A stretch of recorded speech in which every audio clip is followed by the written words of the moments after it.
Welcome to part 2 of this live stream.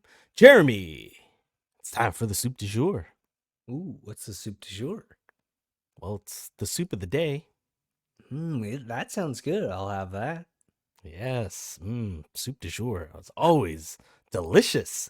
And it's one of our delicious shows that smoldering hot sometimes, especially with a little bit of croutons. There we go. All soup du jours are good soup du jours.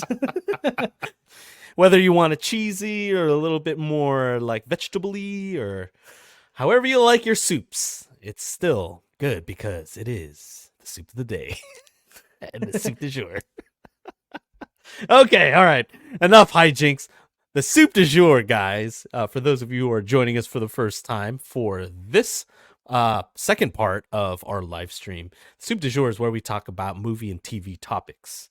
And so, obviously, this is part 2 of our live stream. In part 1, if you missed it, we just covered Hitman, starring our favorite in the world, Glenn Powell. I think we had a lot of...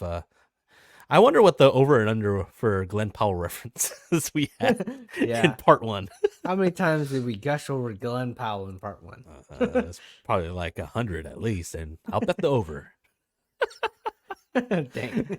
Oh, man. But yes, we did cover Hitman. And so for this week's soup du jour, we thought it would only be right that we reveal our top 5 Hitman films. And so, Jeremy, do you want to do the honors of leading us off? Yeah, so to remind the audience of those who sometimes get a little angsty and a little in the comment section, like especially on TikTok, you know what I mean? Be nice. This isn't the definitive be all of all top fives of all time. Be nice to Ken, especially. I don't know why you guys are picking on Ken. Honestly, I don't care. Yeah. Just because I'm comfortable in my own watching habits that I will admit when I haven't watched a movie yet. There is a lot of movies out there, and surprise, surprise, I haven't watched all of them. Exactly. So if you have, good for you. Right? Yeah, I mean, it's like, dang, if you watched all those movies, man. Yeah. One, good job, but also, I don't know where you find the time. Right. Well, and for those of you who are just joining both me and Jeremy in the Weekly Reel podcast, when we actually had our secondary show, I was known as a TV guy. I used to just watch more TV shows, and this podcast has forced me to watch more movies. This is actually one of the reasons why we started this podcast. So I'm playing a little catch up. So I don't take it personally, but yeah, I think it's kind of funny whenever people take their movies this serious. But exactly, especially when I only made this like top 5 like 10 minutes ago. You know what I mean? You know what I mean? It's like, oh, I gotta make something. But these are like still genuine thoughts, and I like all these movies because my honorable mention, kicking off honorable mention, I'm gonna go Looper. Ooh, yeah, kind of a bounty hunter hitman movie starring JGL and Bruce Willis. I rewatched it maybe last year. It's like better than I remembered. I was like, what the heck? I'm trying to do my best JGL playing Bruce Willis. It's a weird face, man. I don't know if it can completely work, but yeah. My number 5, I'm going David Fincher's The Killer, starring Michael Fassbender. Yeah. I really enjoy that movie. Very much a slow burn movie. Go check it out. It's on Netflix. Speaking of Hitman on Netflix, The Killer. Number 4, I am going Bullet Train. Because much more wacky than The Killer, but every time I watch that movie, very rewatchable. Number 3, I got Tom Cruise in Collateral. Because Collateral, I think, is it's underrated movie. I know like people praise it when they remember it, but I feel like it's easily like forgotten in terms of the best Tom Cruise movies. Michael Mann was in his bag. That's what I'm saying. So, Collateral, such a good movie with Tom Cruise as a hitman. Number 2, I'm going with John Wick, Chapter 2. I'm going number 2. Like this, all the story, right, is there in John Wick 1, all the actions in chapter 2. The Mm. catacomb scene is still like one of my favorite action sequences in John Wick. Number 1, Ken, I think you might have mentioned this movie recently. I'm going Bourne Ultimatum, man. Bourne Ultimatum is like the perfect way to end the Bourne trilogy on such a satisfying note. But the fact that you get a variety of hitmen, including the ultimate Jason Bourne, and you just can't kill Jason Bourne. So that's my number 1. I know Yeah. it's like the unpopular thing to say not John Wick nowadays for some reason, because Bourne's all like shaky cam. But when you mentioned Bourne the other day, it just got me all nostalgic, and I was like, dang, Bourne Ultimatum is just like so good. Like if It we were to still have, holds, man. It yeah, still holds. if we were to have Yeah. hitmen in real life, that's what I would imagine it would be. It's crazy too because I mean, obviously, we always like to sing the praises of Matt Damon, and whether he's just making random cameo appearances unexpectedly, or obviously in movies like The Departed or the Bourne series when he's the main guy. He's obviously the leading actor, but when you have, I mean, we've sing his praises, but when you actually in that world have random assassins kind of come up and they're only on screen for maybe, I don't know, 5-10 minutes at the most, if you're talking about Billy Butcher in Born Supremacy. It's crazy how memorable a lot of these assassins are, and it's a credit to that world where we can associate certain just random assassins with, like, remember like the in Born Identity when the guy goes Yeah, in Paris. I was like, oh shoot. yeah, yeah. The pen that he Yeah, stabbed him. Pull that out. I mean, there's you just had some. Clive Owen and Carl Urban in the same movie Oh, there you go. Yeah. as the two different assassins. So Mm-hmm. I always forget the name of the one that Bourne chokes out in the bathroom in Ultimatum. Desh. Dash, that's what it was. That's such a good scene. I'm telling you, I just watched. I told you right the last live stream. Yeah, I Yeah. watched all three of them, and they still hit to this day. And I mean, Ultimatum came out in 2007, and it's aged very, very well. I mean, certain technologies like flip phones and stuff, but I mean, Yeah. I overlook that. Yeah. You know, can't be perfect. Yeah, I watched like the freaking Dark Knight and some of the bezels on their TV, man. It's freaking huge. But when the story and stuff is that good, like in Bourne or in the Dark Knight, you don't pay attention to those things. Nah, no, it is what it is. Obviously, that part hasn't aged well, but oh my god, the action, the story, the entire universe, the performances, just it will always age very well. I think in the future, I don't think it will be one of those where it's like, ooh, that aged really badly. No. Yeah. Yeah. Now, good choice for Born Ultimatum as your number one. No arguments for me. There you go. Because Honorable mention, Bourne Ultimatum. nah, I wouldn't do Okay. that. But Yeah. I'll preface my list again. And I don't know if Jeremy kind of did the same thing, but for me, I decided to only pick one from a certain franchise. I didn't want to do all three of the original Born trilogy. I guess Yeah. I could have if I wanted to, but I didn't. So for my honorable mention, we've reached the Quentin Tarantino portion of this episode. I'm going with Pulp Fiction. For my honorable mention, since we got the I mean, dude, the interactions between the assassins with Travolta and um, Samuel L. Jackson, hilarious. That's When you're true. talking about a Royale with cheese. Which, if you want to see that episode of us talking Pulp Fiction, you gotta go all the way back to season 1, man. Yeah, dude, so good. If you want to hear some like really awkward talks and stuff between me and Jeremy and our cousin Aldrin, yeah, join us for that. Yeah, and if you don't want to talk about Glenn Powell, go back to season 1. Yeah, for sure. But yeah, Pulp Fiction is my honorable mention. So only one way to go up because I have my top 5.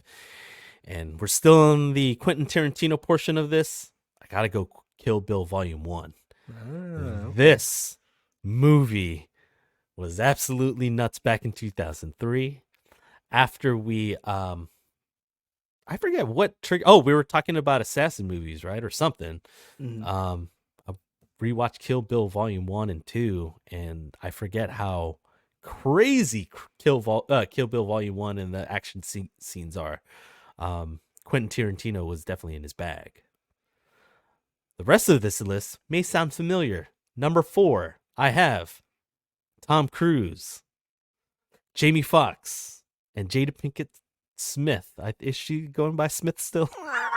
Who knows after TMZ right here. Like, but yes, I'm going with Collateral.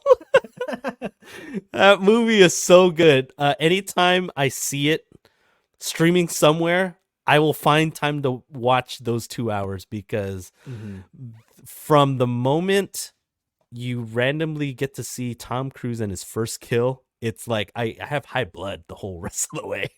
Yeah, it's a suspenseful movie, man.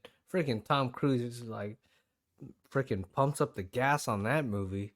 Yeah. And then you also forget that the Incredible Hulk is in this movie too. Ed Norton? No. Wait. Incredible Hulk. Come on, man. Put 2 and 2 together. Mark Ruffalo is in this movie. He was in this movie?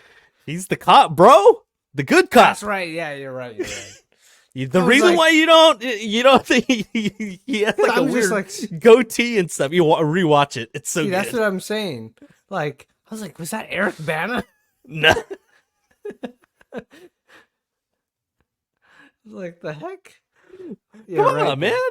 Current Hulk. Oh man. Okay. Anyway, Collateral's number 4. Uh-huh. Oh, you went there. No, that would be funny though if you was. That would be funny. Different movie. Oh man. Well, number 3. We actually saw these two earlier. The 2 main actors earlier in this season. No Country for Old Men. Oh, Javier Bardem. Oh, bro. Yeah. Javier Bardem as wait, who was he in Skyfall? Dune Part 2? Oh. I don't know. I just remember he's the fanboy. The fanboy. Oh my god, I gotta look it up. Hold on. Yeah, I should have wrote this down. Fanboy. Stilgar. Stilgar. Stilgar, yeah. He gives a memorable performance as Stilgar, and then obviously Thanos, aka Gurney, in Dune Part 2. But yeah, no, he gives a really good performance in No Country for Old Men. Those two carry the movie. It's such a good movie. You got to watch it, man. I do. It's been on my watch list, but I know it's a very dark movie. So I got to mentally prepare myself to get into that. Javier Bardem. It's like when you compare him with Stilgar, oh my god, he's got the range, bro. Didn't he win an Oscar for that? I think he did. Yeah. Oh man. Number 2 is your number 1. I'm giving it to Bourne Ultimatum. Nice. It's still, oh my god, still one of my favorite movies of all time. It's so good. And I agree with literally everything you said on your top 5 list. And for number 1, I'm going with a different John Wick. It's the latest chapter. I'm going with John Wick Chapter 4. Even though it's the least Hitman-ish of it's still the whole universe. I wanted to cheat because I did enjoy chapter 4 slightly more than chapter 2. I could see that. Yeah, I was trying to go more. What's the best, Yeah. at being a Hitman movie? Yeah. No, I Yeah, get what you're saying. When you said John Wick chapter 2, I was like, "Oh, you went for the straight up Hitman movie." All right. yeah. I respect it, but I cheated. Chapter 4. No, it's all good. We interpret it our own ways. That's what Yeah. matters. I mean, John But Wick is an assassin, the assassin of all assassins, in my opinion. So, that's what I was gonna say. yeah. I think he could kill. I mean, he might not be able to kill Ladybug, Brad Pitt's character. I think he's a little too lucky, Oh my god. Yeah. but I think Um, he could but kill everybody else.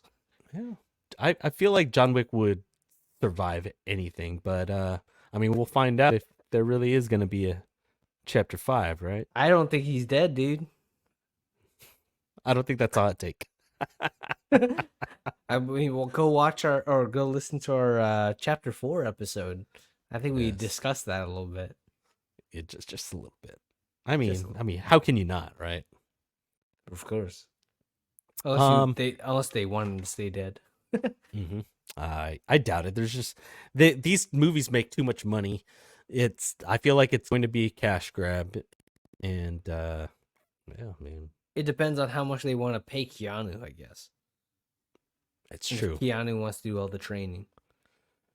Yeah, I would imagine that's got to take it out of someone. I mean, especially now that he's obviously starting to get a little up there in age.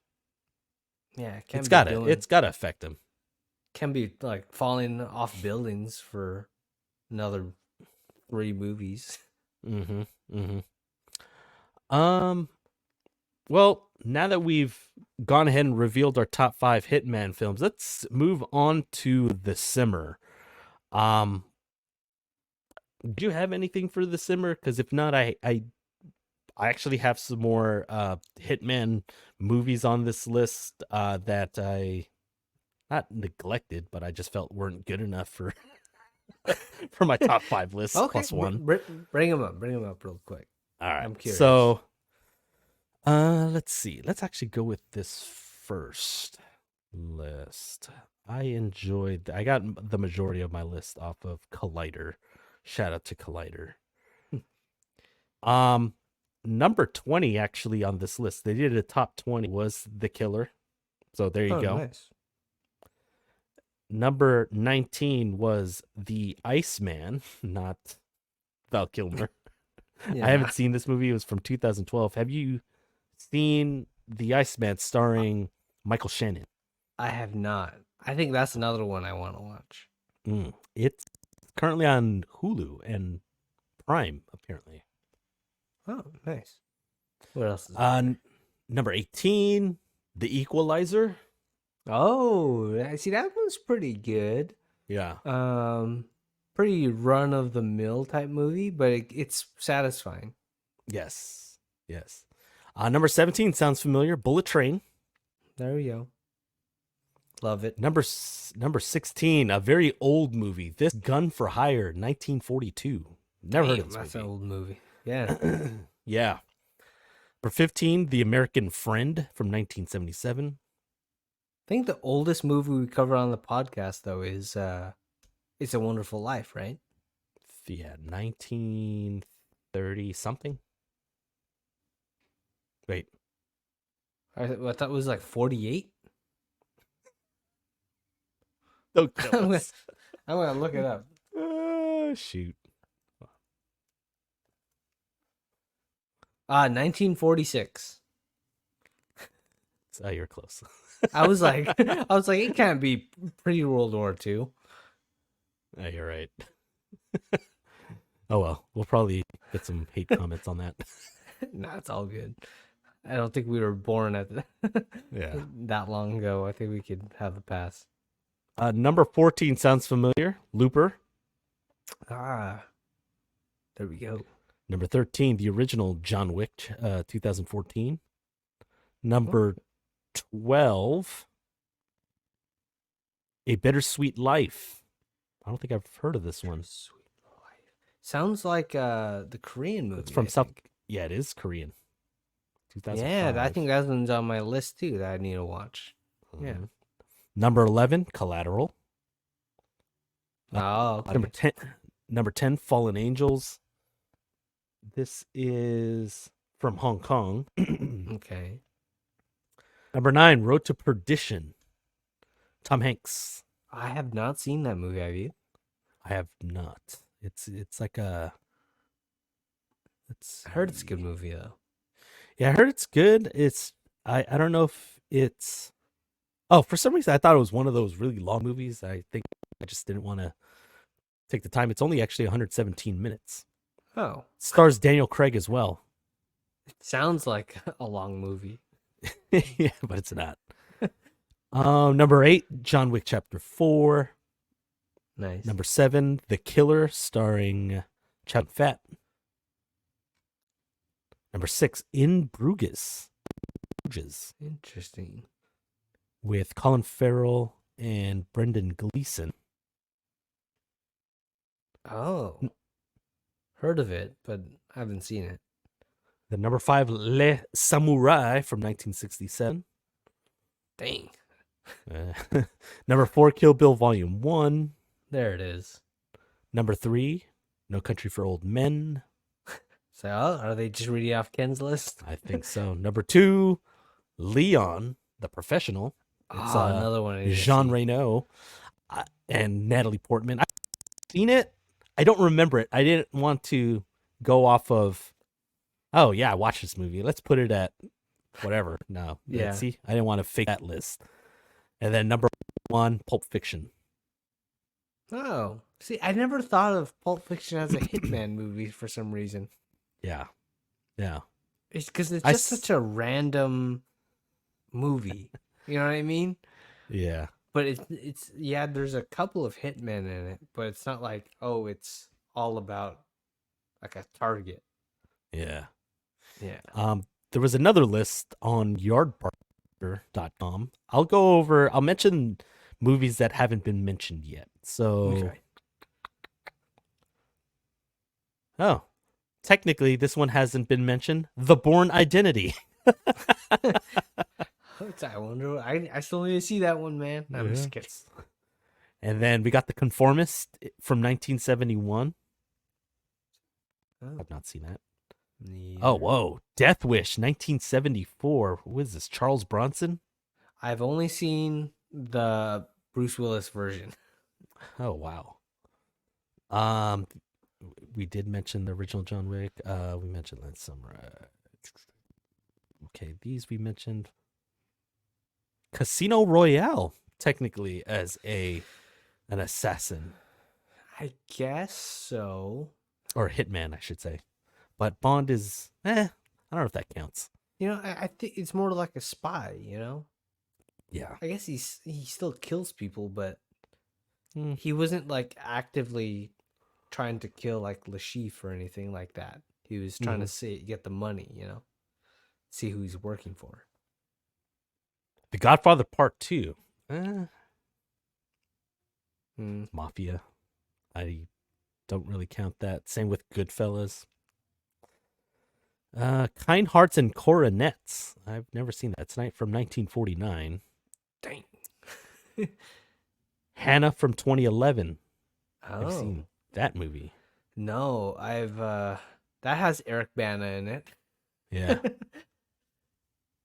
Mr. and Mrs. Smith. We briefly touched upon them in part 1 during Yeah. our episode on Hitman. Oh, we got Good some one. Martin Scorsese. This is the Martin Scorsese portion of this episode. The Irishman, 2019. I haven't seen it yet. It's too long of a either. movie, I think. Yeah. The Departed. Do you consider the Departed a Hitman movie? That's more. That's like mafia movie. You know. Sicario. Ooh, I mean that literally means hitman. Yeah, I forgot about this movie. Dang, I forgot about that too. Would you consider it Mm, It's like riding yeah, the line. Maybe. because it's got that whole drug cartel angle, right? Yeah. But It's that's where you just straddling the kind of. line. Yeah, I wouldn't necessarily categorize it as a Hitman movie. Yeah. Same with Mafioso from 1962. Oh, we technically haven't mentioned. Well, I kind of did actually. The Bourne Supremacy. I just wanted to mention it again. Yeah. Taken. He's got I a guess. part. Oh, speaking of Hitman, I forgot to mention it in part one. They were talking Uh-huh. about. Remember that one guy? He was like, "Oh, do you have a particular set of skills?" Oh yeah, yeah. That's so dumb. What I would you forgot consider about that Taken? Taken reference. A Hitman movie? It's more, I guess, maybe Yeah, straddling the line again. Same kind of motivation as in Sicario, like revenge story. yeah, yeah. So That's what our previous list was. It was a revenge that's movie. yeah, But I was like, wait, why are we seeing some of the repeats? But yeah, that was more of a revenge plot. yeah. Because literally, like John Wick is an assassin. He's a Yeah, hitman hmm for hire. You know what I mean? yeah. Yeah. But those were like the main ones. There was like a list of top 85, but I think that's a I think that's a little lot. bit too much from IMDb for me. Seriously. A top 20 and a top 25 already were pretty good. I think that suffice. Yeah. Um any more as far as Hitman movies? Hitman movies. Shoot, I almost was gonna say Hitman the Yeah. movie with Yeah. not Glenn Powell, but like Agent 47. 47, yeah, from the video Yeah, game. from the Yeah. video game, but those were not good movies. So, Yeah. which by the way, I read that 'cause I don't know why I just thought of this. Timothy Oliphant, who played Hitman Agent 47 in one of those movies, is gonna voice a Terminator in the Terminator anime. Such a They're doing a Terminator anime? Oh, Yeah, so shoot. it's gonna there was actually a trailer, um like a little teaser trailer, and it's gonna come out like this fall on Netflix. It's a Netflix original animation. And Timothy Oliphant is gonna voice a Terminator. Very cool. Oh, shoot. Yeah. I can see Nice. how his voice might lend to more of like a casual, Yeah. kind almost Kyle Reese stature Terminator. Yeah, no, I could definitely see that. I mean, for me, the last thing I saw him in was what the Mandalorian Right. as the I was gonna say as the sheriff. Amsterdam. Oh yeah, he was in that, huh? Yeah. As a hitman. That's right. I forgot about that. Oh shoot. Yeah, it just did not look like him. Nice. Um any other random like movie or TV topics that you wanted to mention while we're kind of in the simmer? I think that's it. Nothing too crazy's happening. There were some interesting trailers recently, Mm. but nothing too crazy. Not Wait, anything yeah. notable. What was the most recent one that was pretty big? I feel like I watched something and I was like, oh wow, did you watch the trailer of something? I forgot. Alien Romulus was one I saw the trailer for, and I was like, Oh yeah, that oh. looked good. That looked good. So I hope it's good. Oh man, I'm just very skeptical. Yeah. Well, I hear good things about the director and Yeah, some of the horror stuff that he's done. yeah. Was Don't it Breathe. I Fade? think didn't we watch Don't Breathe together? We did. Yeah. In Redwood City, I think. I think Or so. Because when it later on with the reveal what the blind guy was trying to do, I think everyone audibly like was disgusted. Exactly. oh man. Yeah, it was pretty yeah, it was pretty Gnarly. gross. All right. Well, if there's nothing else in the simmer, let's move on to almost closing this episode with one last thing. Jeremy, go ahead. Okay, I had a couple things. one TV, one movie. I told this to Ken actually offline already. I rewatched Twister in preparation for another Glenn Powell movie coming up later this season. I wonder which one. I wonder what. It's like, I don't know. It has tornadoes in it.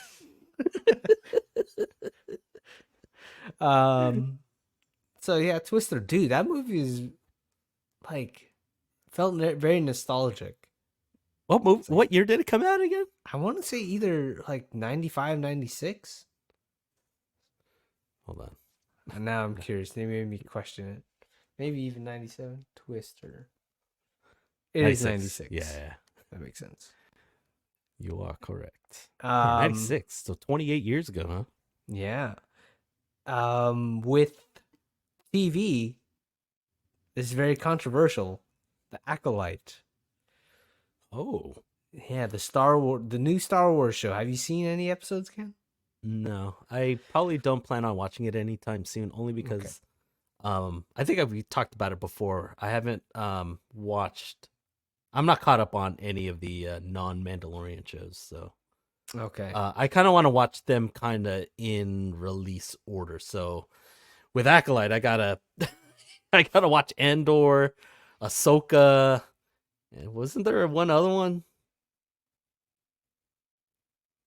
Shoot, maybe. I'm honestly, I'm kind of behind too. Yeah. But I've been watching this show. It's interesting in terms of some of the decisions it tries to make. In terms of like its timeline too, it almost tries to pull it out like takes 100 year takes place 100 years before the prequel trilogy. So it could kind of just do its own thing. But some of the stuff it does, I'm enjoying some of the stuff, but at the same time, there's some like plot holes that I hope they explain or things that aren't. I know a lot of people just like say it's like complete garbage, but I like right now, I think it's like the pacing's actually pretty good. Some of the acting's kind of rough, honestly. Yeah. And some of the decisions in terms of the story, I don't know why they did that. So Okay. but it feels like I just want to watch Star Wars. So after this I'll probably finish watching Ahsoka because I was already on episode 4. Then I'll probably go watch Andor after that. Nice. Okay. I know that they just aired episode 3 because I came across a post. Are you caught up all the way on through episode 3? I am. Okay. I'm hearing mixed things, obviously, about the show, but I'm hearing even mixed things about episode 3. I heard like so far it's the best episode of the thing, but I also heard that it was trash too. So I can't get a gauge on whether or not I will get the urge to watch it sooner rather than later. You know what I mean? Yeah, there were definitely some interesting concepts. Honestly, I don't want to spoil it too much, but I wish that they actually showed episode 3 as it's episode 1. Like it just like some of the stuff is still super cringy in it. Even though it's like still trying to be serious. But it's not Book of Boba Fett, okay? Like I think that's like Book of Boba Fett just didn't know what it wanted to do. Yeah. At least this show, one thing I have to give it, even though it's being very controversial in terms of Star Wars lore, it's aiming for something. It might not be what everyone wants, if anything, what a very small minority want, but it's aiming for something. Whereas Book of Boba Fett, it's like, let's just put characters on screen and see what happens. Yeah, yeah. No, I hear a lot of trashing just because. I don't know. Can it be argued that Star Wars fandom is probably the worst? And this coming from a fan of Star Wars. Yeah, I would like out of the fandoms that we're a part of, or Marvel, DC, Yeah. Star Wars. Halo. Like Zack Snyderverse. that. It's Yeah, like got to be its own thing. yeah. That's true. That I feel is. like that one. I feel like that one's the worst. Star Wars, I think, is second. I think so. Yeah. It's just like Star Wars has been just for so long, right? That it kind of like Zack Snyder's just the Snyderverse fandom is just like so concentrated in such a short amount of time. It's kind of exhausting. With Star Wars, it's just like over a longer period. And yeah, I feel like Star Wars fans will just hate on anything recent. I don't know. I just feel like I when think was the so too. I feel like when was the last thing that they actually praised? I mean, The Mandalorian was a while ago already, and But even then, some don't like to point out the Mandalorian. yeah. They're like, oh, there hasn't been a good Star Wars thing since like the original trilogy. That's what like dang. No, I That's think what some there's I've heard that. that generation that will say that Revenge of the Sith is probably like the last good thing that came out. Yeah. Because I feel like I think the prequels, have become finally nostalgic. I still to this day think that the first two are not great. I still think the first one's a little underrated. I I thought it mean, was actually you two take is hella away, slow, man. yeah, And I like it- two, but yeah. dang, that's slow. Two is just it slows to a halt, um, and is easily my least favorite out of the prequel trilogy. I think the first one just got so much hate from back in 1999 because of Jar Jar Binks that they overlooked a lot of the good parts of what made what was it? Phantom Menace like actually legit pretty good. Right? Like I know the sequel trilogy is Hmm. not very beloved. I like it. I Hmm. think The Last Jedi, in my opinion, is the weakest out of the three. Really, I I feel think like that that's a hot take. yeah, I think it's somewhat I'm of a just hot kidding. take. No, I'm No, just really, kidding. it's not? Okay. Now, no, with the Star Wars fandom, that's a very freezing take. I think they hate the Last Jedi the most out of the all of the three. Really? I always thought it was Rise of Skywalker. Well, Rise of Skywalker, objectively, is like the absolute worst film of the sequel trilogy. See, I don't think that's the case, but Yeah, except for the cringy, I think the way spoilers, I guess, for the Star Wars, but the way Kylo Ren dies, isn't yeah, just the cringiest thing. Like it's on par with how Miranda Tate dies in The Dark Knight Rises. yeah. Like the physical acting of them dying. I'm like, can we use a different take, or just not show it? They ran Maybe. out of film, man. Yeah, I don't know, man. But yeah, I think I agree. Star Wars fandom could get pretty bad. I mean, Yeah. I love it though.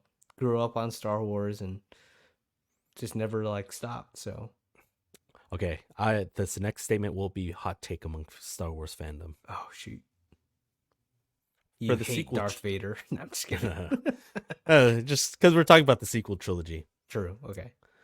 Um, I don't think this first part is not a hot take. It should have been one director for all three to have one Oh united. heck yeah. Whoever it would have been, J.J. Abrams or whoever. It would have just been more coherent. But I I think that because what was the seventh episode? I forgot already now. Force The Awakens. Force Awakens, yeah. Force Awakens will undoubtedly get criticism for being too much of a retread from A New Hope. Mm-hmm. I thought it was a pretty good start. I like the new direction that, and I could be I'm definitely in the minority in this because the Star Wars fandom absolutely hates The Last Jedi, but Mm-hmm. I like the different take on The Last Jedi in that anyone can be, I guess, force sensitive. I thought they opened possibilities for obviously Rey, we didn't know what her parentage was at the time back in Yeah. 2017. And, they were kind of, obviously, I didn't like the Finn story with Rose Oh and my god, I everything. forgot. It That's was why. it was pretty bad, Yeah. admittedly, and that's probably no debate for me. That was the weakest part of The Last Jedi, especially considering what they set his character up in The Force Awakens. Okay, fine. Character assassination aside, I agree. That was the worst part. But they opened the possibility for him being force sensitive as well. And they just retconned everything I felt like if they would have kept on the same path, whether you like Rian Johnson as a director or not, if he, I think, would have directed Rise of Skywalker or whatever episode 9 would have been called, I think it would have been better. I thought it would have been way better episode 9 than what we ultimately ended up getting, because then we got a retread of Palpatine and just trying to recapture nostalgia, and it was just awful. Yeah, see, like I can see like I still like Rise of Skywalker more. I definitely can see. I think the whole Finn and Rose storyline kills the entire movie for me. For Last Jedi, it just makes it pretty unwatchable in my opinion. Uh, But I agree. Having one director, whether it be J.J. Abrams or Ryan Johnson, would have just helped with having that through line throughout three movies, because it did feel like three different movies. I remember rewatching Force Awakens, and one of the biggest things that I can give praise about that movie is recapturing kind of the magic and awe of like a Star Wars movie. When yeah. I watched it and rewatched it, it felt like it's like, oh, this is Star Wars, but like everything is such like a new coat of paint. Uh, And I was like, holy crap, this is so real. And then I think I kind of lost that with the next two. Didn't have that magic. although you have to admit, I don't think this is a hot take. Last Jedi was one of the prettiest looking pieces of Star Wars content in terms of the way it looked. The Yeah, cinematography was beautiful. cinematography was actually really good in Last Jedi. So Yeah. it's just the story. Yeah. Well, I I Yeah, I enjoy the Luke Skywalker stuff. That's also, I feel like, a hot take too. I think that is a hot take. Yeah. Only because we got him playing the Yoda role that Yoda played in Empire Strikes Back. So he was the one that was training Rey and that whole thing. So True. I wish we had him for more than one movie. yeah, I wouldn't have killed him off. Probably killed him off in the 9th episode. Um, but yeah, I mean, it is what it is. Yeah. Well, good bit of Star Wars talk, but I'll still watch Star Wars. Hopefully, will they ever make a Star Wars movie or show that will just bring everyone together? Probably Nope, not. nope. I don't They think so. they they already played like the nostalgia part of bringing back the original cast. So Yeah. I mean, so I don't hate. It's like we don't hate each other for thinking about different stuff. So I feel like okay, obviously I'm gonna take it back to 1977. Obi-Wan, you're my only hope. yeah, I there you feel like Dave Filoni and oh my goodness, Happy Hogan. What's his name? go. Favreau, John Favreau. But yeah, yeah, yeah. They're our only hope. Honestly, I feel like they have been consistent with creating universally, critics love it, fans love like whatever content they've created. I feel like those two are the team. If they can nail, I don't they have like a deal to make a feature film? I think so. Who knows? I feel like there's so many directors that are saying, "Hey, you're gonna make a Star Wars Yeah, movie. yeah. You're gonna make a Star Wars movie." So, like, Well, I think Taika Waititi was about to make a Star yeah. Wars movie. So, I think Ryan Johnson was supposed to have his own trilogy.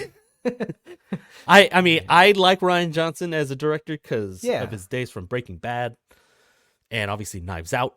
Hmm. So, um, yeah, I'm kind of curious to see what their like how a feature film with those two will look like. I feel like that will potentially bring us all back.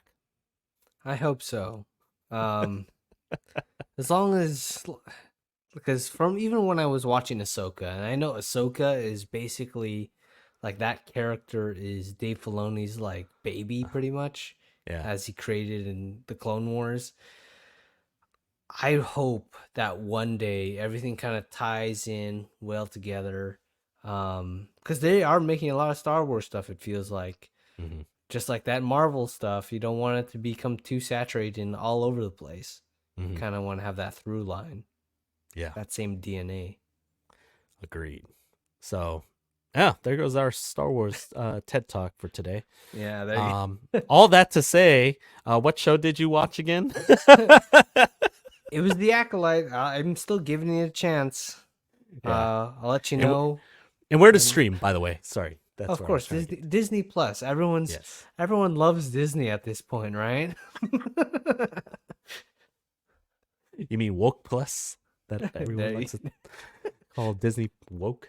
Oh man. And people are crazy. Yeah.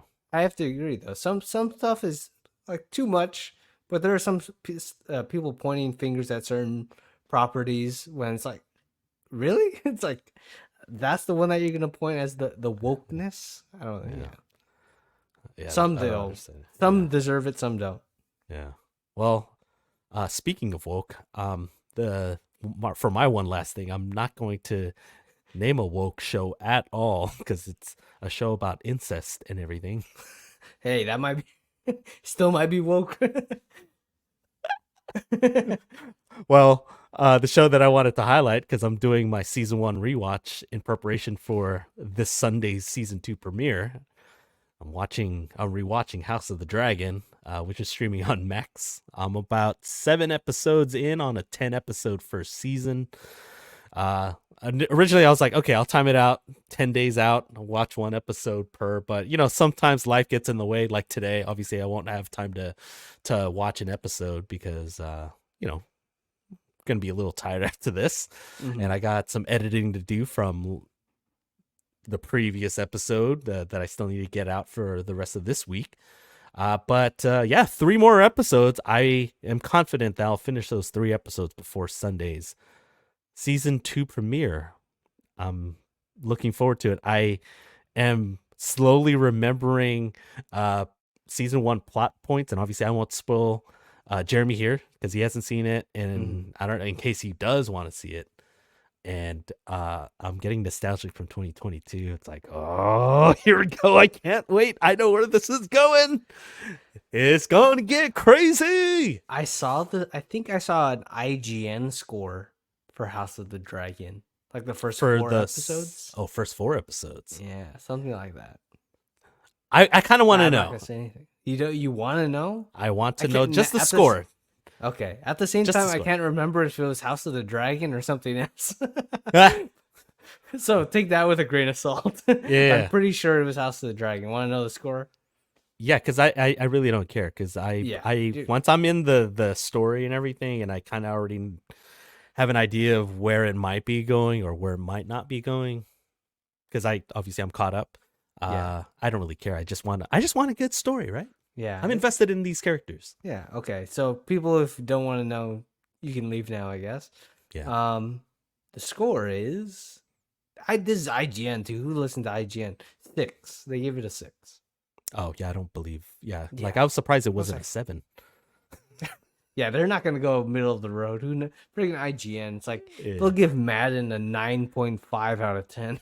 Yeah. No, I don't really throw any. That's why I wanted to know what IGN said, because I remember there was a few episodes of House of the Dragon when it was premiering in 2022 that they just would score at a random set, but everyone like consensusly gave it 9s or 10s. Yeah. So There I you go. take it with a grain of salt for sure. Yeah, maybe it's just like one thing was wrong about the show. And No, you know what it is? I think there's still some Game of Thrones season 8 fallout. oh yeah, there you go. That might be it. I think that's what it is. But again, again, House of the Dragon season 1's already still on Max. For those that either haven't watched Game of Thrones or like Jeremy is still kind of in the middle of his, I mean, it's been so long since he's actually watched a Game of Thrones episode. Again, because House of the Dragon is technically a prequel to Game of Thrones, you don't need to watch Game of Thrones to enjoy House of the Dragon. Just like But I would, yeah, just like the Acolyte, exactly. I will recommend, though, you do need to watch season 1 because season 1 ends in such a way where my guess is that that's where we'll pick up season 2. Okay. That's my fancy way of saying it was a cliffhanger. Yeah. No way. Dum dum dum. Oh like, man, but that means they're planning stuff out, so that's good. Well, yeah, it's based on the book, George R.R. Martin. So hopefully they're all written just like Game of Thrones. Yeah. Well, it's I think only one book. Okay. And so it's already written.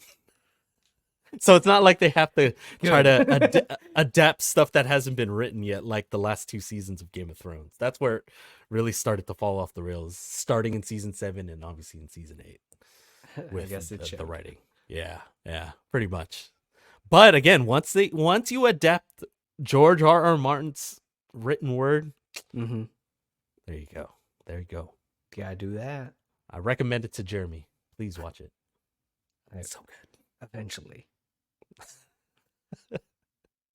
But yeah, yeah, it's good live stream today. Yeah, want to thank those that joined us. Jeremy, obviously, this was another fun one. We got to talk about a lot of different things, especially Glenn Powell. Trust me, man. Maybe I'll even watch another Glenn Powell movie, bring it up, let you know if it's good, and watch Anyone But You again. Yeah. Hey, for those who don't know about the movie, The Setup, another Glenn Powell movie on Netflix, I think. It's actually pretty good. Rom-com. Okay. Matthew McConaughey style. I'll watch another Glenn Powell movie. I'll watch Dark Knight Rises. That's a very deep cut for those that are like, what the heck? Glenn Powell's in that movie? Just be on the lookout. Yeah. Batman I got to bring it back to the shirt. Oh man, but yes, again, check out our part 1 episode on Hitman. Check out obviously Hitman on Netflix. It's streaming now. And again, on behalf of Jeremy and I mean, we'll see you in a week? Yeah, like 7 days. I guess a week. Yeah. And yeah, we'll see you in 1 week, because that's what Jeremy said, for Inside Out 2 on the Reel.